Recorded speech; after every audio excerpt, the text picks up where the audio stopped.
Close your eyes for just a moment. Now, picture a winner.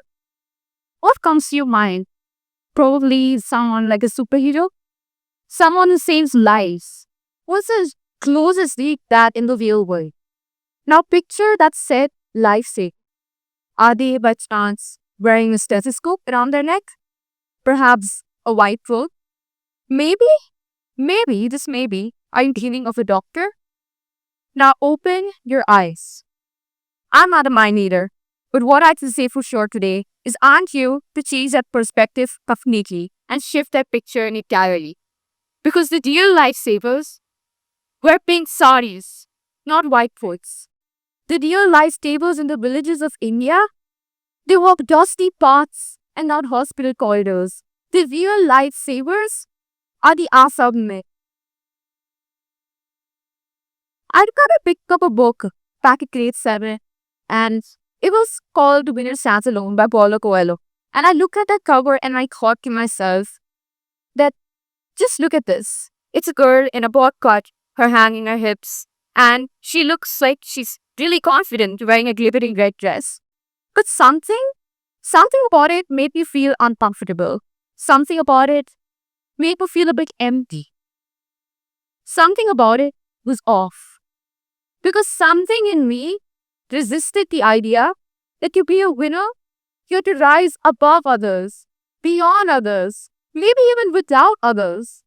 Something in me resisted the idea that to win means only stand all alone while everybody else fades into the background. So does winning always feel so lonely? Hold on to that question. Because it's the second thing I'm going to be talking about today in my talk. Because I could stand before you today with an answer. I stand before you today with a story. A story that says everything I once believed about what it means to lead, to serve, and to commit. I stand here today as a contradiction of our characters.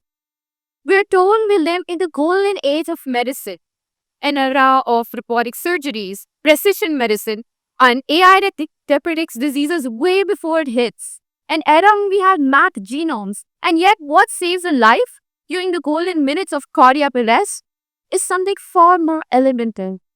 It's a pair of human hands.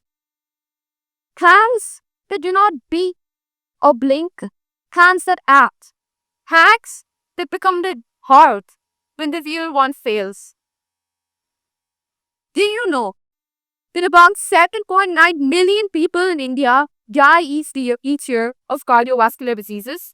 And do you know that 90% of them could have been saved if anyone nearby, knew how to perform CPR? And do you know that 98% of Indians are untrained in CPR? So I just gave you a bunch of statistics. What does it make you think? A basic life-saving skill and such a huge, crucial issue in our current rural healthcare system and our healthcare system as a whole. That's exactly what it got me thinking.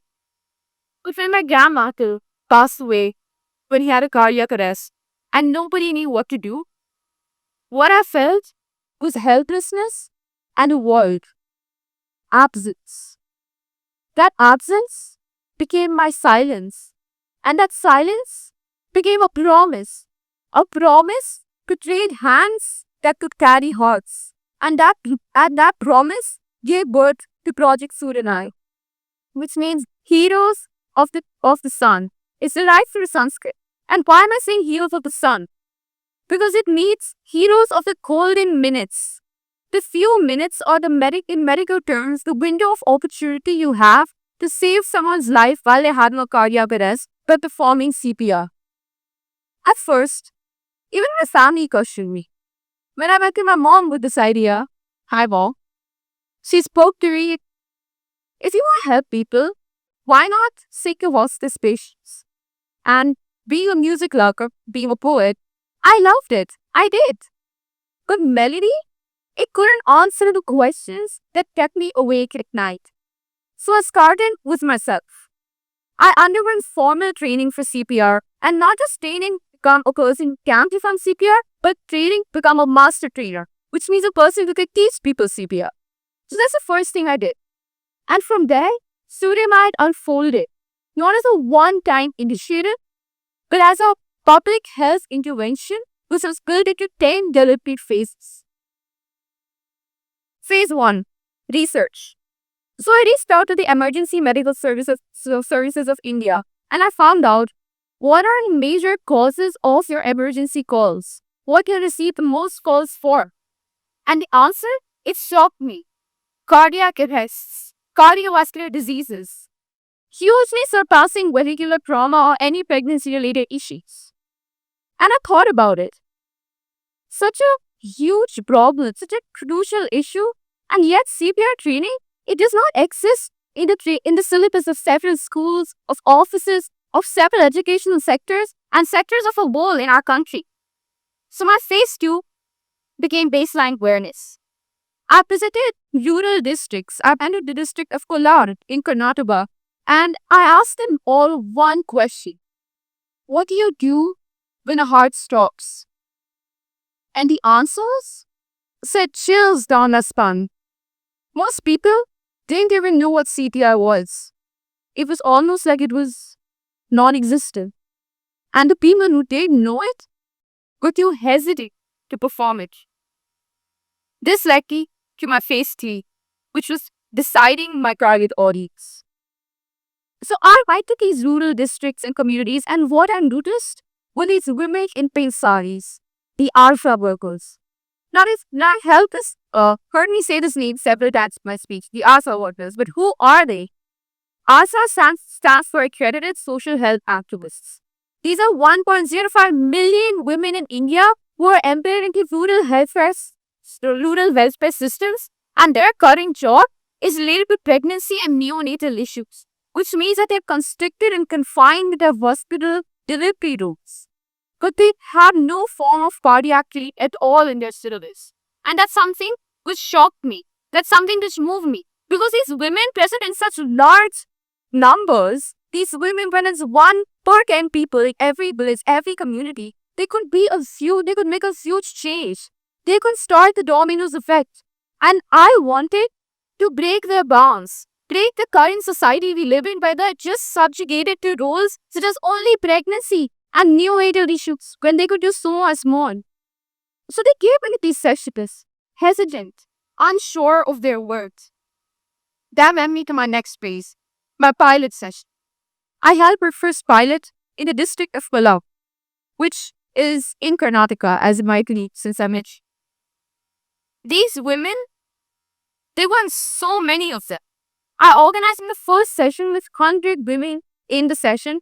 I organized the food, the simulations, the mannequins, the trailers. And one by one, these women came and performed CPR. And what I realized is that one by one, I saw them overcome their hesitancy, and soon the courtyard was buzzing with action, with hope, with excitement. And I felt rejuvenated. I felt new. One woman, her name was Shobha, came up to me and asked me, I'm not educated like you. How could someone like me save a life? So I looked back at her and said, Shobha, you carry the trust of an entire village, of a community. All they're doing now is placing science into hands that have long known healing. I told her, Nino Jivana Rakshaka, you are a lifesaver. But trust, that's a funny thing about trust. It isn't built in a day. So I sat with them over chai. I laughed over chai. I sang folk songs with them. I folded my legs like theirs, and I learned peace not from a pedestal, but you learn from the ground up. And slowly, something shifted. One woman taught her husband CPR. One woman, she'd managed a first aid kit for a temple near her house. Slowly, they shifted, and their confidence grew not just in the skill of performing CPR, but the confidence grew within themselves, which led me to my next phase. My next phase was advocacy. Because I realized I needed something more than just pass the skill to do CPR. I needed resources, electric defibrillators which are dispersed across all the hospitals, and to say, I needed mannequins, I needed master trainers, I needed so much more. So I reached out to local organizations, so I reached out to communities, I reached out to friends, family, anyone who listened. And I told them, I tell them, I didn't show them facts, statistics, pie graphs, bar charts, any of such things. I told them stories. I told them stories of women like Shobha, stories of women with the big saris in the dusty communities in our states. And I told them stories and I wove poetry into every story because that's a huge spark of who I am and because I realized the facts they inform. With poetry, written words, stories, they move people. My poetry became a guided bridge to see empathy in action. My poetry talked about fans who suck wither but willing. It talked about lives lost. It talked about breaths, beats. It talked about so much. It talked about joining our cause, joining our story. I became a public health advocate through my poems.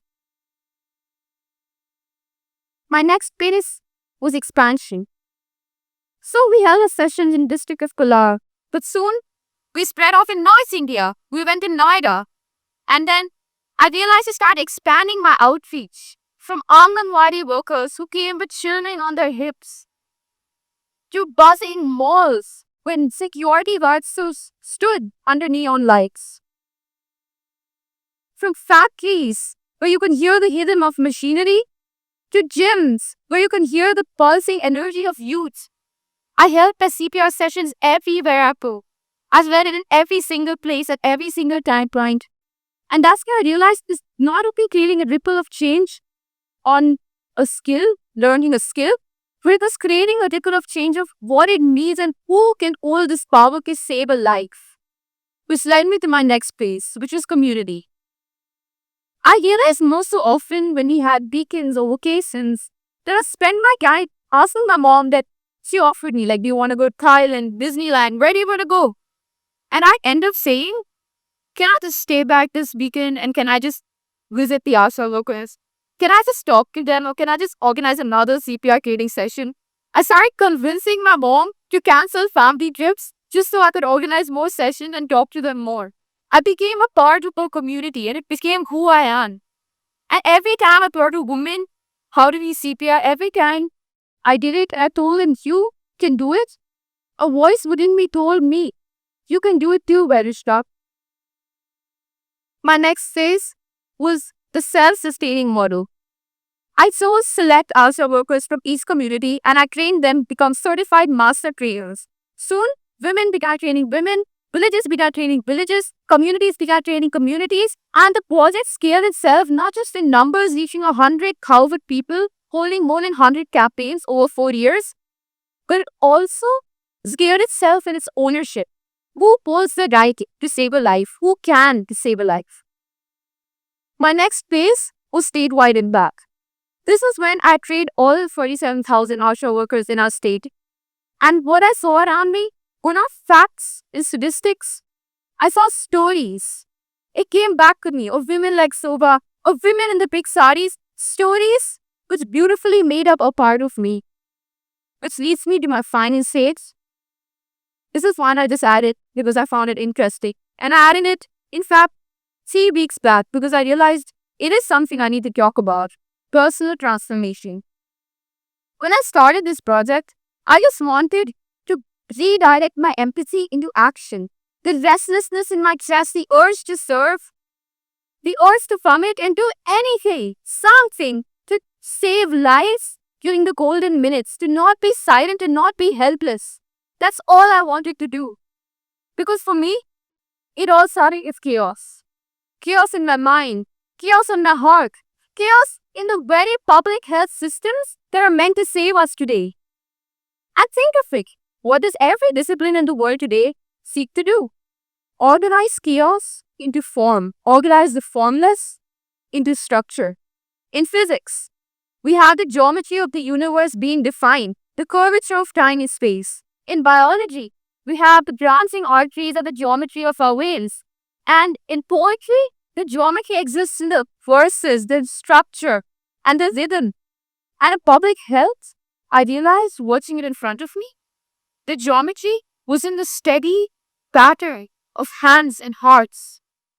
The pattern and sequence of compressions and breaths, the alignment of people and purpose, that was the geometry in public health. I finally gave geometry to this chaos, which, as it happens, is the name of my book, The Quiet Geometry of Chaos. Because I finally did it. I realized that public health was poetry of action, that every compression became a verse we're not letting slip away. And as I once wrote, a pair of hands can build, heal, and save. But what if those same hands became the heart, pumping life pumping life to where systems have failed? What if preparedness became as instinctive as breath? What if preparedness became the doorway out death? And I think that's what I realized. I realized that as we plunge our hands into someone, when our hands become someone's heart, our hands can save them. Our hands can change everything. And that was the beauty of it all. The poetry of it. Because that's how we build a nation. Not brick by brick, not stone by stone, but beat by beat. And that's also why, with all due respect, I proved Mr. Paulo Coelho wrong. The winner does not actually stand alone. Please don't sue me for this, Mr. Paulo. The winner, if you face pinnacle of success and you push people down towards it, that's when you see yourself all alone, and that's when you know you're not a real winner. A real winner elevates people with them. And when you face the pinnacle, you see communities of vibrant women, of people smiling around you. So have I rewritten your definition of success in Lifesavers? Because I know I had rewritten mine the minute I stood hand in hand, heartbeat by heartbeat, with community of women, workers, and warriors around me, rewriting 100,000 stories that no longer end silence. Like